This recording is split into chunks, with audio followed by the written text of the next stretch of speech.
In 1847, during the renovation of a long-abandoned church in Millfield, Ohio, workers made a discovery that would haunt the town for generations. Beneath the ornately carved pulpit, hidden behind layers of dust and time, they uncovered a secret compartment, sealed by an intricate mechanism clever enough to remain undetected for decades. It held a single item, a weathered, leather-bound journal. Its pages, though yellowed with age, were eerily well-preserved. Inside were over 8,000 meticulously recorded death entries, each written in the same steady, precise handwriting, documenting names, dates, locations, causes of death, and most chilling of all, property values and asset calculations, human lives reduced to financial entries.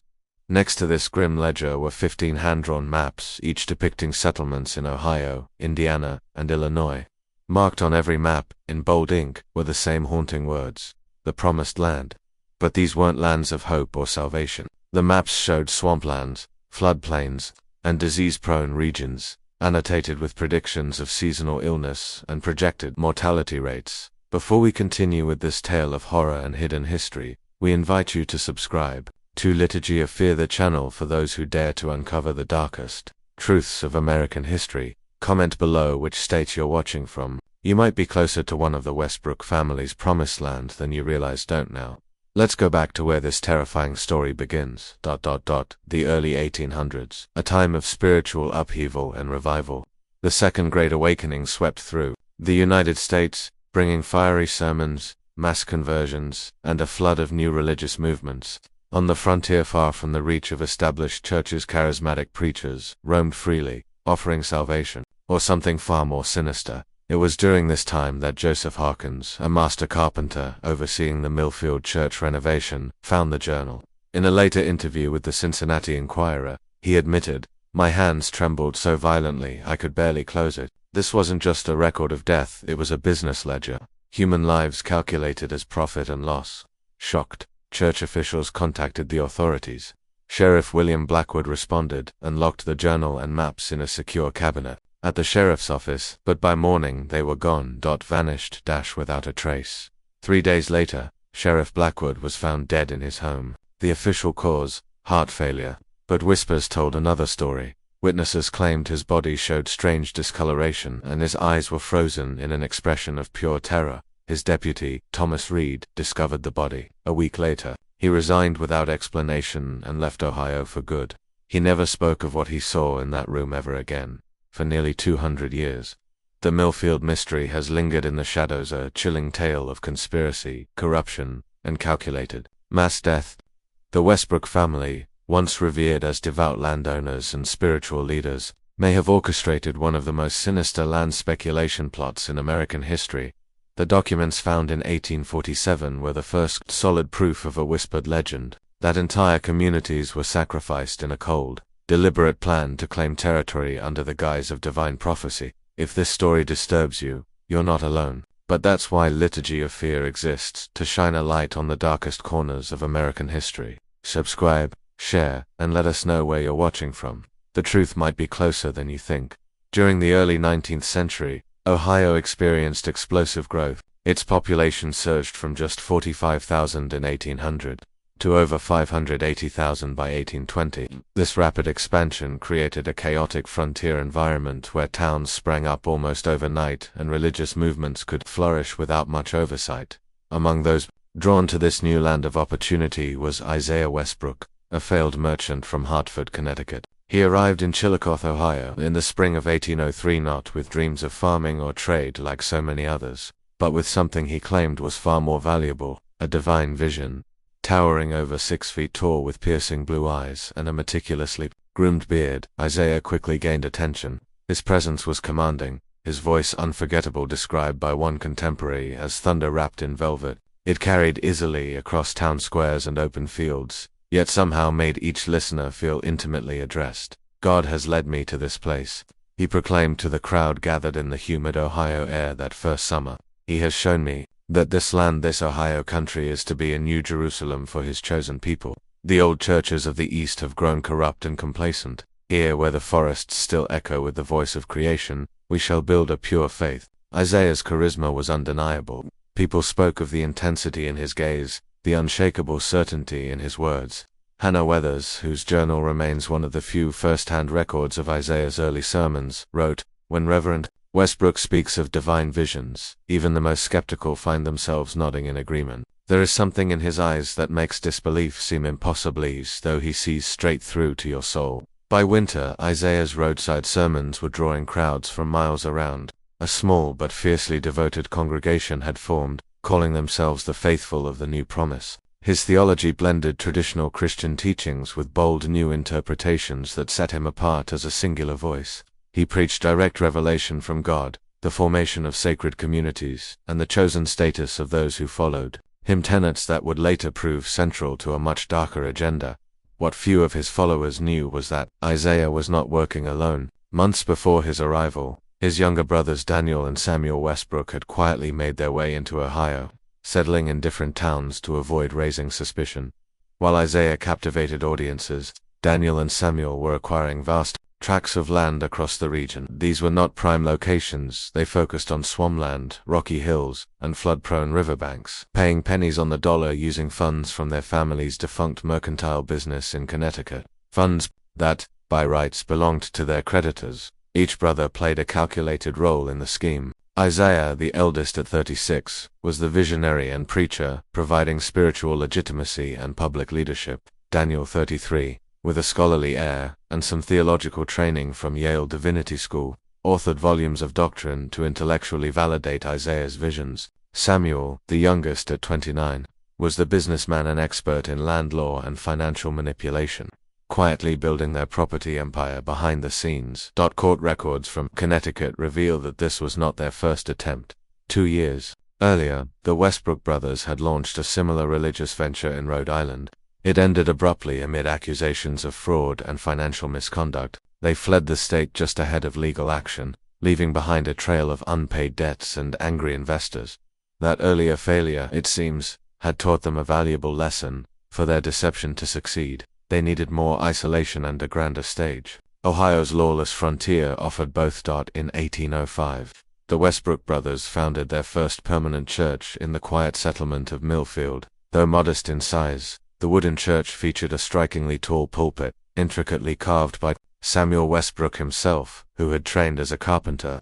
The elevation of the pulpit wasn't just for visibility, it was symbolic. Isaiah Westbrook, the spiritual leader, stood physically above his congregation, a visual reminder of his divine authority. That same winter, Isaiah delivered a powerful revelation.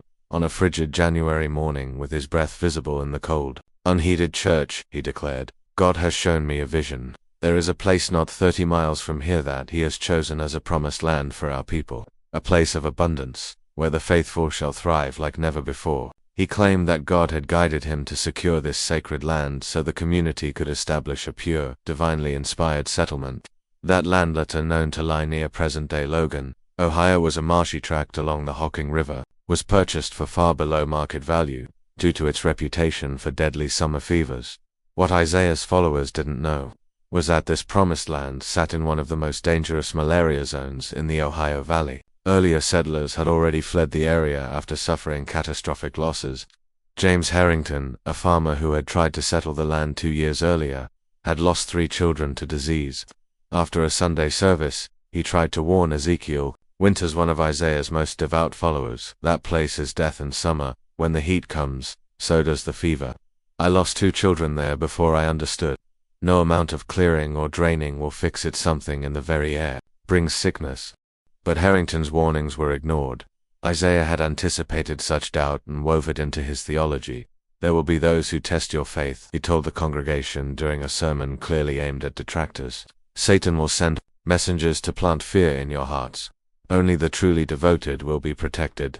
By March 1805, 47 families, 192 people in all sold their homes and businesses, pooling their resources to buy land in the so-called Promised Land. Unbeknownst to them, they were paying more than 500% above what the Westbrooks had purchased it for just months earlier. Isaiah personally led the faithful to the site, helping erect a temporary church and organize the construction of simple log cabins. The settlement grew around a central meeting house, with homes arranged in concentric circles, what Isaiah described as a reflection of the divine order of heaven. Days began with communal prayer, and 3 times each week, The entire settlement gathered for long sermons on spiritual purity and divine selection. Eden was not built without labor. Isaiah reminded them, "Our ancestors wandered 40 years to reach the promised land. Our tests may look different, but the reward is the same." But as May approached, and mosquitoes began to swarm in greater numbers, Isaiah delivered yet another revelation.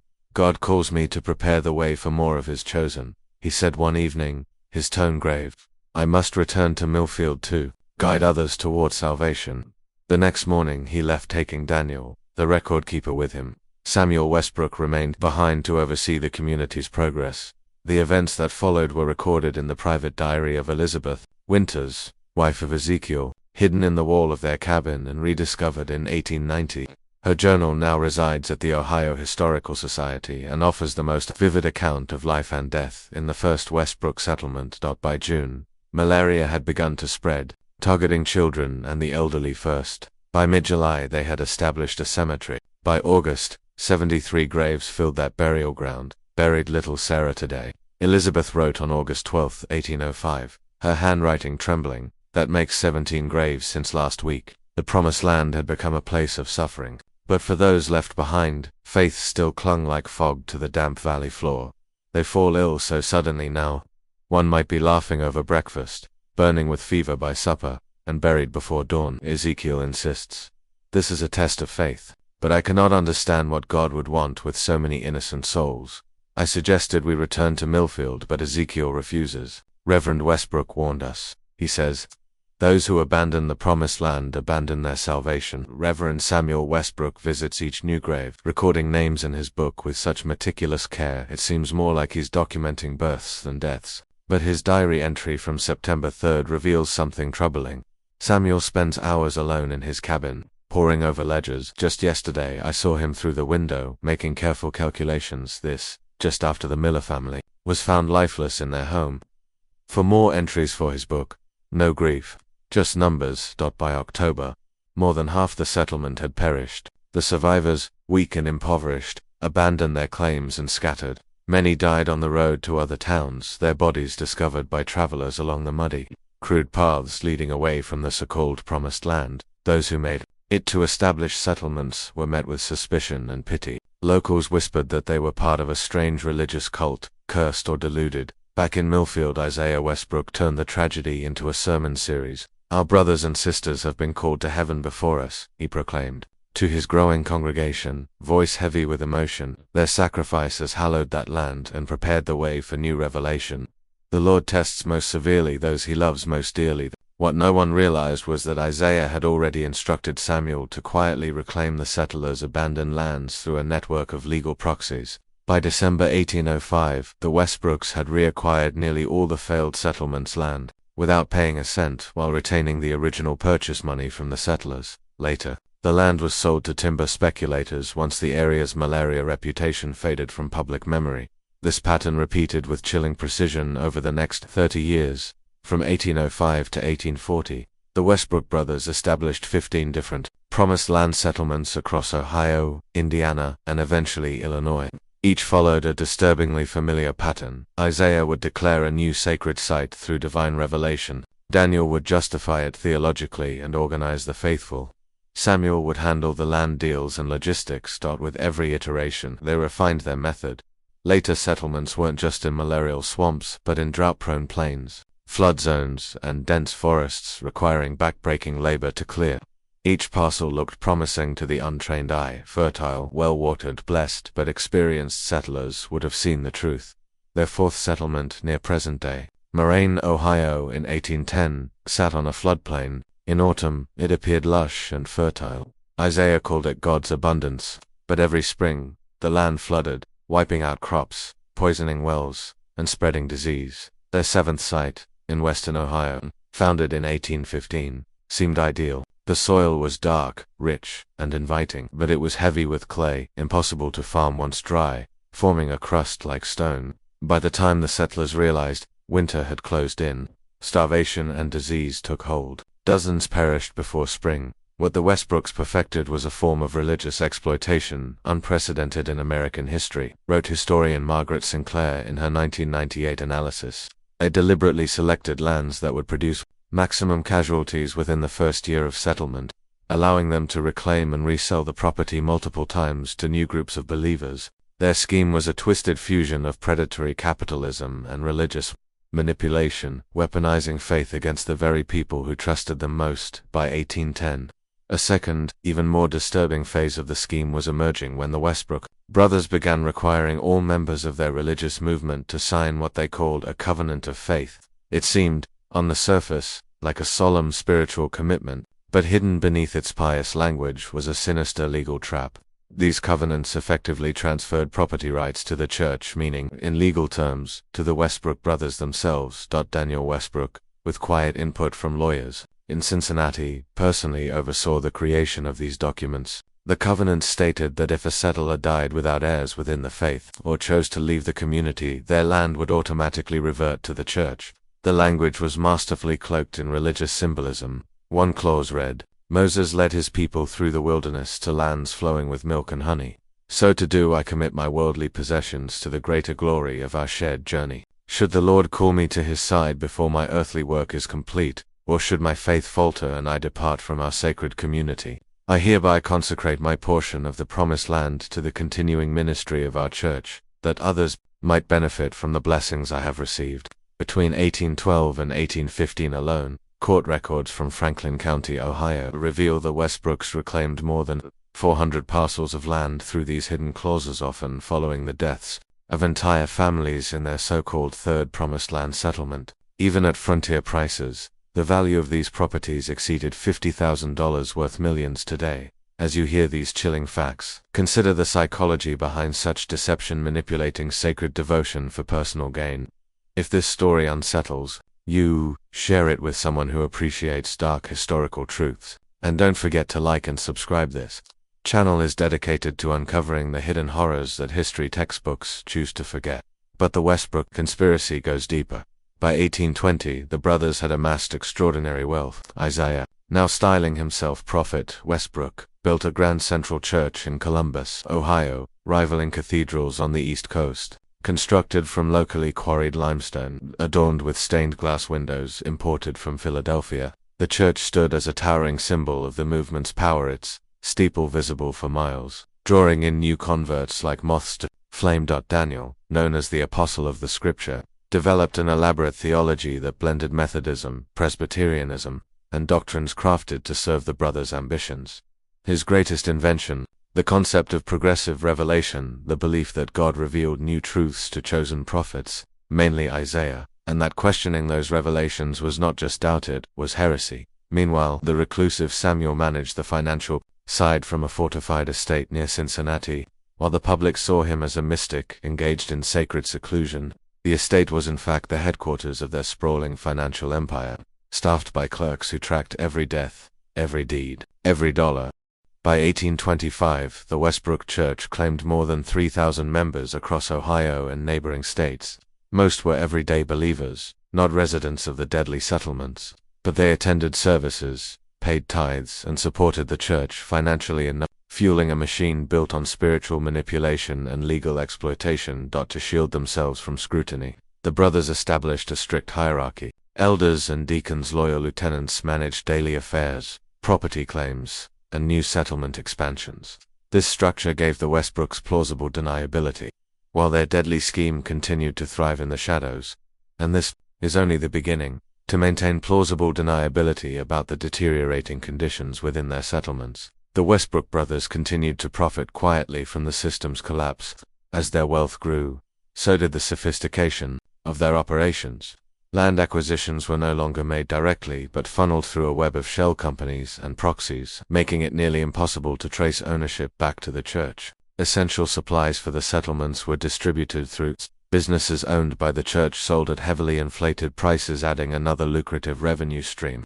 Even death was monetized. Grieving families were charged by a mortuary for consecrated caskets and burial plots. It is likely the scheme would have continued unchecked had it not been for the arrival of Martha Collins in the spring of 1838. Martha, a 22-year-old from a well-regarded Boston family, traveled to Columbus to visit her cousin Emma, who had joined the Westbrooks Church the previous year. As the daughter of a prominent attorney with strong ties to Massachusetts political elite, Martha had received an exceptional education for a woman of her time. Her studies included accounting and property law.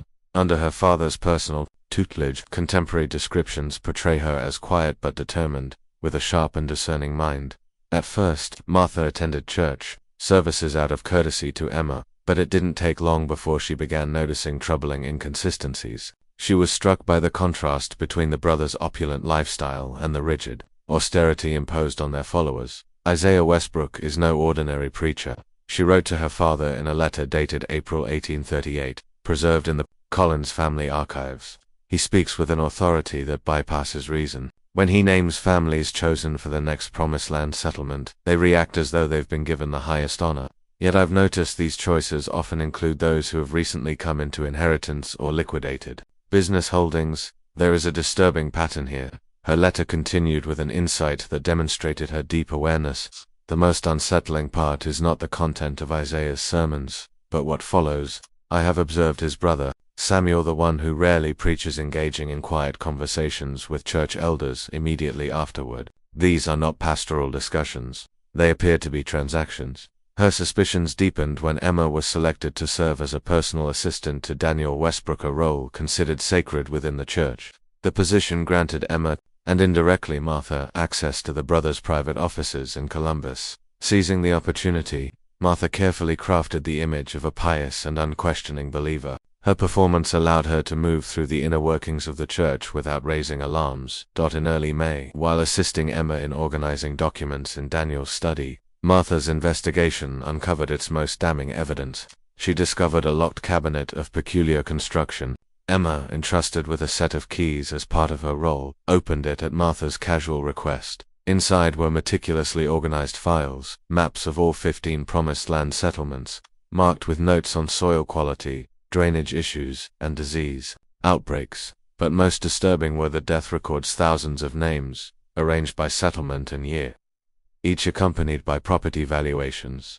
Among the documents was a chilling list titled Selection Criteria for Covenant Families. It outlined how to identify settlers with significant assets and few extended relatives, ideal targets, as their estates would be less likely to be contested upon their death. I cannot express the horror I felt, Martha would later testify before Ohio state officials.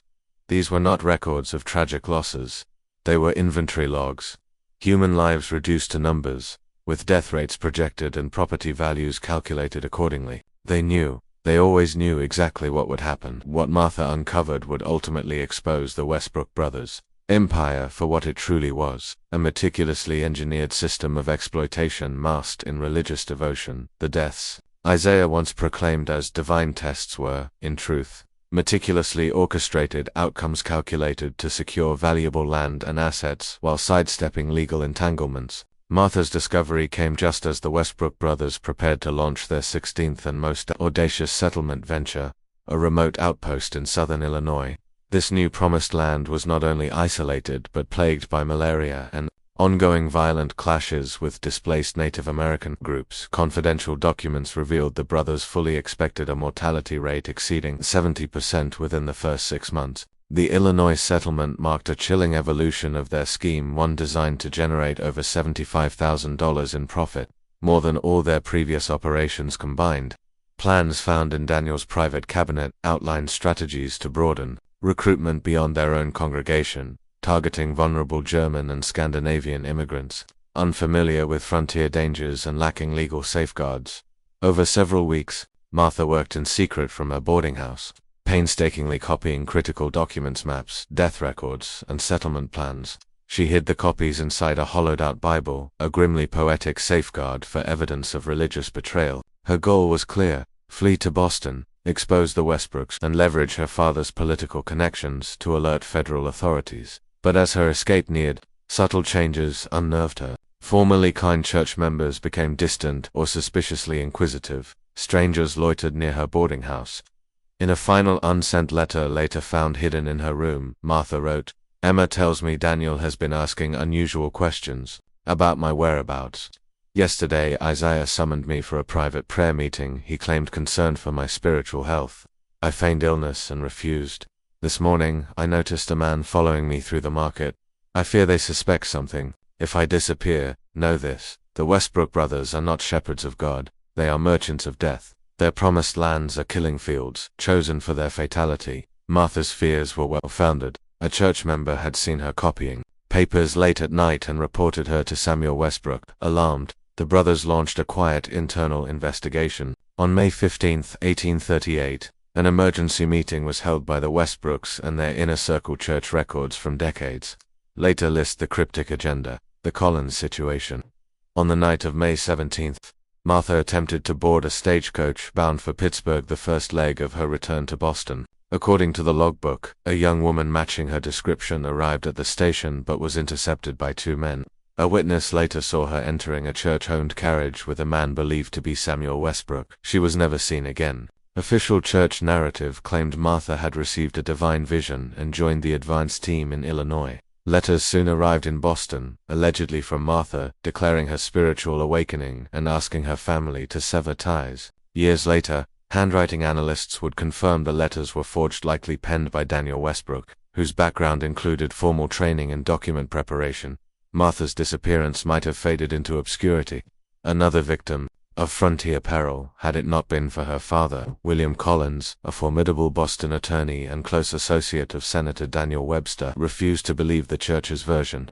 In July 1838, he traveled to Columbus, hired private detectives, and offered generous rewards for information. Collins, a veteran of several high-profile legal battles in Massachusetts, approached his daughter's case with the same unrelenting precision that had built his reputation, and in doing so, he would ignite the fire that ultimately unraveled the Westbrook empire. He set up operations in Columbus, methodically interviewing church members and offering financial rewards for information sums far beyond what the Westbrooks could match. This outside pressure came just as internal cracks began to fracture their once unshakable empire. Decades of dominance had made the Westbrooks arrogant and sloppy. Isaiah's sermons grew increasingly apocalyptic, filled with veiled threats against anyone who dared question their authority. Daniel, battling a growing dependency on laudanum, became erratic, often making conflicting theological declarations that left followers confused. Samuel, ever the pragmatist, had quietly started transferring funds to accounts in New Orleans, suggesting he was preparing for a strategic retreat. These vulnerabilities created the perfect opportunity for Jacob Miller, a deacon who had served the Westbrooks loyally for nearly 20 years. But that loyalty shattered after tragedy struck. His daughter and grandchildren died during the first summer of the Illinois settlement, victims of what the church clinically recorded as marsh fever. In his grief, Miller stumbled upon internal documents indicating the Westbrooks had prior knowledge of the settlement's dangerous conditions before sending people there. The final blow came when Miller overheard a conversation between Samuel and another elder in what they believed was an empty office. They discussed how to ensure Martha Collins's permanent silence, and referenced handling it like we did the Peterson woman in 29, alluding to a prior disappearance that had never been investigated.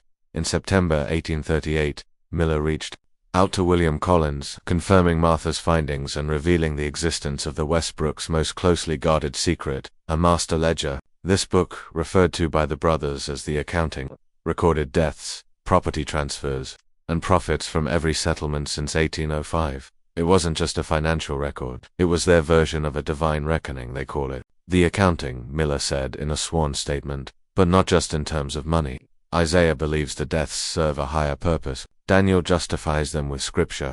But Samuel, he only sees the profits. He keeps that book like a merchant tracks sales. Armed with this explosive information, Collins approached Ohio Governor Wilson Shannon, who authorized a discreet investigation. Authorities planned a coordinated raid on multiple church sites in December 1838, but the plan was compromised. A church loyalist within the governor's office tipped off the Westbrooks.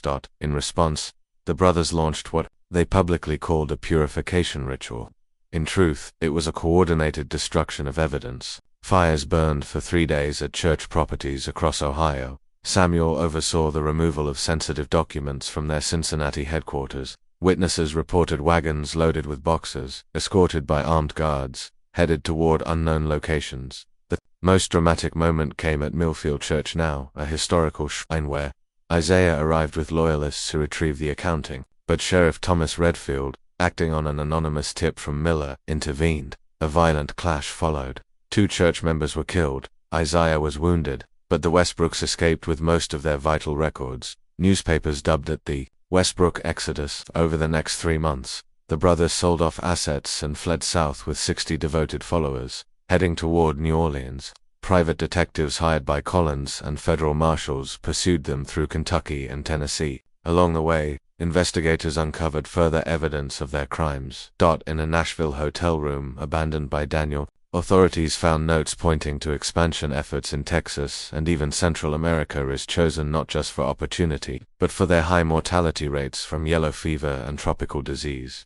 The final chapter of the Westbrooks remains clouded in mystery, with conflicting reports about where their trail ended. The most widely accepted version of events, based on court testimonies from former followers, who later surrendered to authorities, places all 3 Westbrook brothers aboard a steamboat bound for New Orleans in February 1839.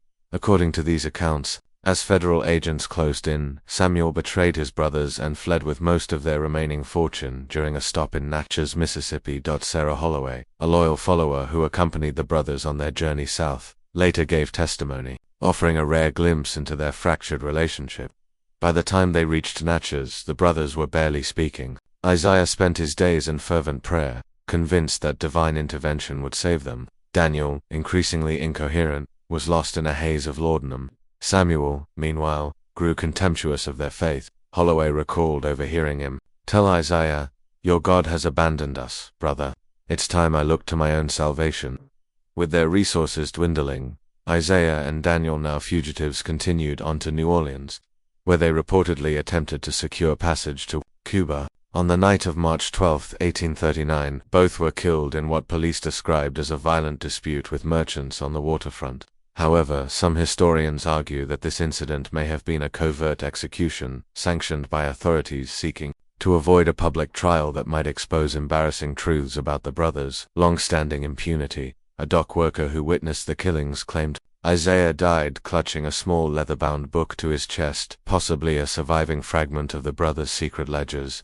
His final words, according to the witness, were not prayers, but a defiant proclamation. "Our work is recorded in heaven. You cannot erase what we have built." Samuel Westbrook's fate remains cloaked in mystery. Reports placed him in Cuba, Mexico, and even England in the years after his brothers' deaths. The most credible lead comes from Brazilian police records, which detail the 1847 arrest of an American man calling himself Samuel West for operating a fraudulent religious colony near São Paulo. The man matched Samuel Westbrook's description, and the operation bore striking similarities to the brothers' earlier schemes in Ohio. He died in custody before standing trial, reportedly by self-administered poison. Among his belongings, authorities found a journal containing passages that seemed to confirm his identity. One entry read, "My brothers lacked vision. They believed our work belonged only to the American frontier. I always understood that our model could thrive anywhere. Faith blinds people to reason. The principles remain sound.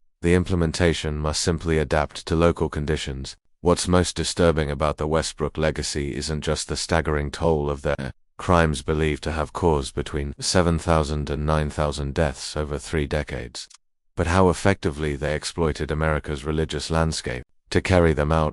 Operating during a period of intense spiritual upheaval, the brothers took advantage of a time when new denominations and experimental faiths were spreading rapidly across the frontier. Their settlements were remote enough to avoid scrutiny but close enough to major trade routes to draw in new victims. They exploited structural weaknesses in a young nation: poor communication between communities, a lack of oversight in frontier regions, and most crucially, the constitutional protections for religious freedom that often deterred law enforcement from investigating even clearly suspicious activities. Their operation, in hindsight, was a perfect storm, one of religious manipulation, geographic isolation, and financial exploitation. Historian James Taunton, in his landmark study Faith and Fraud on the Frontier, observed, "The Westbrooks understood something fundamental about America in that era. Religious freedom, one of the nation's greatest virtues, also created fertile ground for both spiritual innovation and deadly deception." Dr. Eleanor Matthews, a historian specializing in 19th century religious movements, put it more starkly: "The Westbrooks' success wasn't just a matter of cunning. They understood and weaponized our deepest psychological vulnerabilities." The Westbrooks offered what every frontier settler longed for: a sense of purpose, belonging, and divine reassurance in a chaotic, often dangerous world. By presenting their settlements as divinely chosen lands, they turned ordinary land speculation into a sacred mission. To question the so-called Promised Land wasn't just to doubt the value of a piece of property, it was to challenge the will of God himself. What made their manipulation so effective was how seamlessly it blended with legitimate religious practice. Sunday services in Westbrook churches followed familiar Protestant formats. The hymns were lifted straight from Methodist and Baptist traditions, and their core beliefs, salvation through faith, the importance of community, preparation for Christ's return, mirrored mainstream Christian doctrine. This thin veil of normalcy made their dangerous deviations nearly invisible. Few realized the true power of the Westbrooks lay in their deep understanding of both theology and human psychology. In a time when religious identity shaped everyday life, the brothers crafted a narrative so compelling that to question their authority felt like questioning God. This channel is dedicated to revealing the unvarnished truth behind America's darkest chapters. If you're still watching, you're clearly someone who values uncomfortable truths over comforting myths.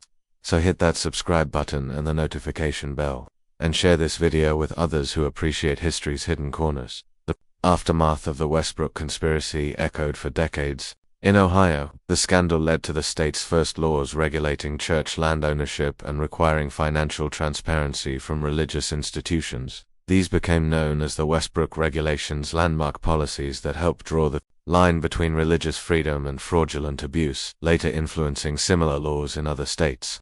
While some of the so-called Promised Land settlements were eventually reclaimed by survivors and descendants, many remained abandoned, grim reminders of a past too painful to rebuild. The original Logan settlement, where the first victims perished, stood untouched for nearly 50 years. Local legends swirled about strange sounds and unexplained events near the decaying cabins, though these tales likely reflected psychological trauma more than supernatural forces. Even when the area was redeveloped in the 1890s, workers refused to build near the old cemetery. The most thorough record of the Westbrooks' victims came from William Collins, who pursued the truth long after the brothers had died. With help from Jacob Miller and former church members, he established the Westbrook Victims Registry, documenting 8,432 confirmed deaths connected to the settlements. Maintained by the Ohio Historical Society until 1915, this registry became the basis for limited restitution payments to survivors. Authorized by the Ohio legislature in 1845, Collins dedicated his life and fortune to the cause. His efforts grew beyond just documentation. They became one of America's earliest systematic studies of religious exploitation. This was never just about one family's crimes. He wrote in 1850, "The Westbrooks exposed critical weaknesses in how we protect public safety while honoring religious freedom, questions we must continue to confront." Emma Collins, Martha's cousin, had unknowingly helped facilitate the early stages of the Westbrook investigation. When she learned the truth, the guilt was crushing, yet she became a key witness in the state's inquiry, bravely testifying despite threats from loyalists still clinging to the church. After the trials, Emma opened one of the nation's first shelters in Columbus for women who had escaped manipulative religious communities, a lasting legacy born from tragedy. Today, the physical traces of the Westbrook conspiracy are nearly gone, their churches demolished, their records destroyed, their settlements reclaimed by forests and farmland. Yet pieces of the past still emerge. In 1890, a farmer near the Logan site uncovered a mass grave. The remains of at least 40 people were found, 27 of them children, all showing signs of having died from disease. The land remembers, even when history tries to forget. The layout of the discovered grave suggested a rushed burial likely during an epidemic, mirroring entries from Elizabeth Winter's 1923 diary. That same year, renovations to an old Columbus building unearthed a hidden cache of Westbrook church documents. These included partial settlement maps and property transfer records, now carefully preserved in the Ohio State Archives. These long-lost papers shed light on the Westbrook brothers' methods, revealing the use of coded language in official correspondence, an effort to conceal their true motives under a veneer of religious formality.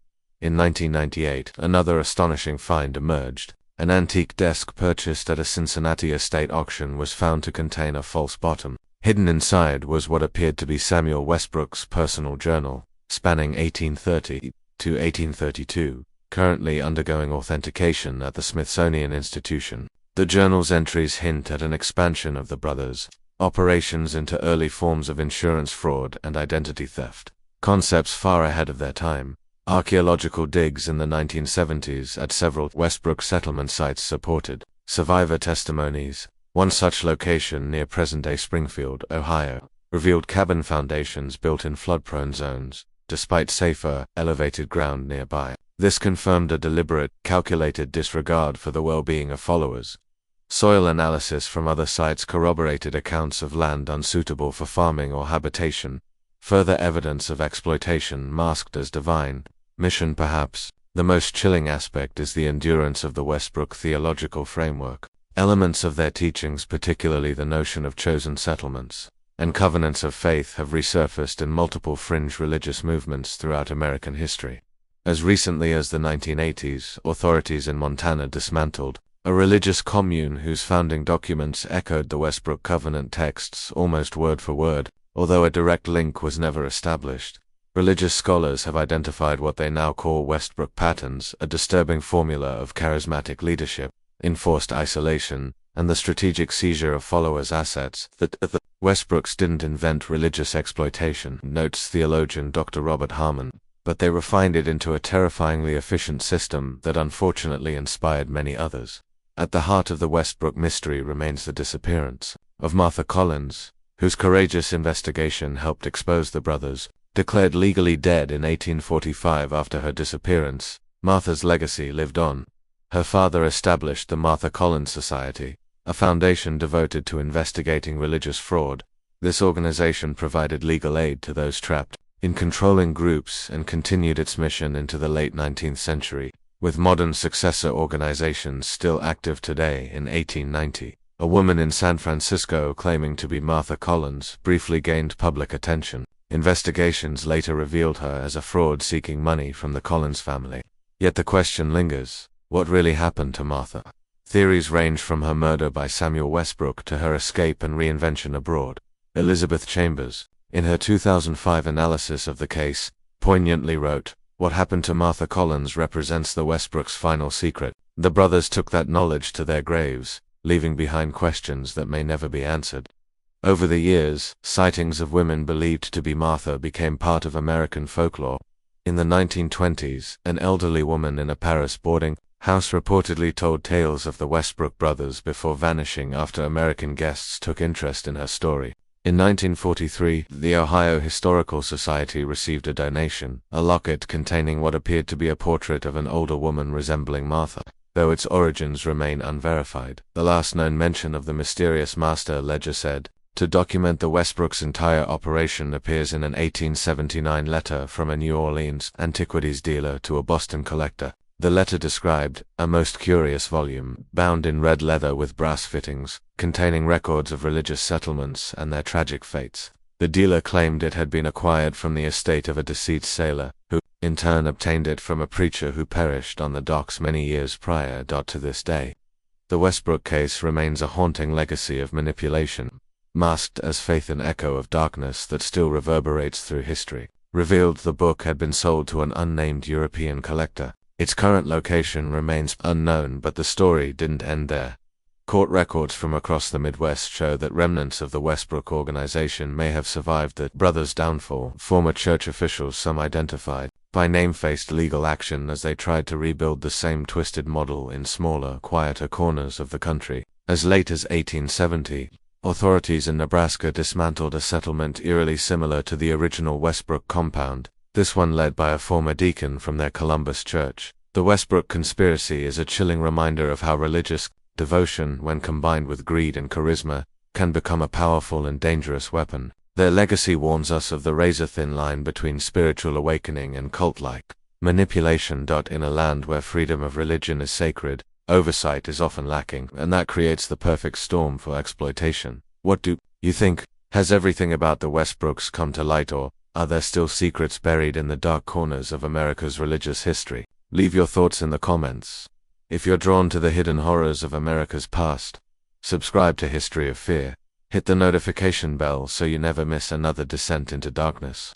Share this with someone who dares to uncover what others fear to confront. This channel isn't for everyone, only for those brave enough to face our nation's darkest truths. See you in the next video.